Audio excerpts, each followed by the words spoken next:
সমস্যা। সেবার ক্ষেত্রে ঘুষ দুর্নীতির একটা অভিযোগ চিরন্তন। এটা কিভাবে মোকাবিলা? এটা আমাদের জন্য দুর্ভাগ্য।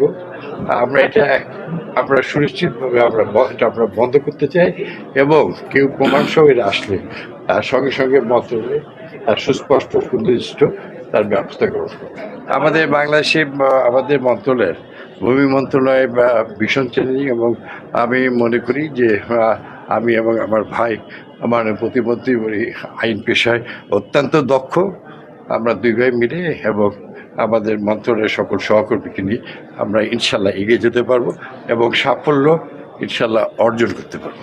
এবং এই ভূমি ব্যবস্থায় যে বিভিন্নভাবে অতীতে যা কিছু হয়েছে তার থেকে উদ্ধার হয়ে আমাদেরকে আগামী দিনে একটি সুন্দর সহজ সরল পথে সততার সঙ্গে দক্ষতার সঙ্গে এগিয়ে যেতে হবে।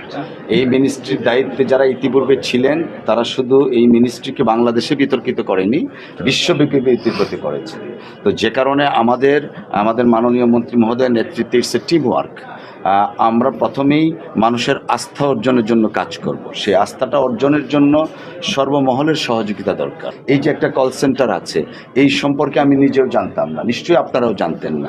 এই কল সেন্টার থেকে যে সেবাটা দেওয়া হচ্ছে 24/7, সারা বছরব্যাপী এই সেবাটা দেওয়া হচ্ছে। এটাকে কীভাবে আরও এক্সপান্ড করা যায়, কীভাবে আরও জবাবদিহিতার মধ্যে আনা যায়, জনবল কিভাবে বাড়ানো যায়, সেই জিনিসটা আমরা কাজ করব। পাশাপাশি যে এই মন্ত্রণালয়ের বিষয়ে একটা দুর্নীতির বিষয় সকলেই জানেন, সেটা আপনারাই বলেন। এই ব্যাপারে মাননীয় মন্ত্রী মহোদয়ের নেতৃত্বে অনারেবল প্রাইম মিনিস্টারের নির্দেশে zero tolerance, no but no if, zero tolerance.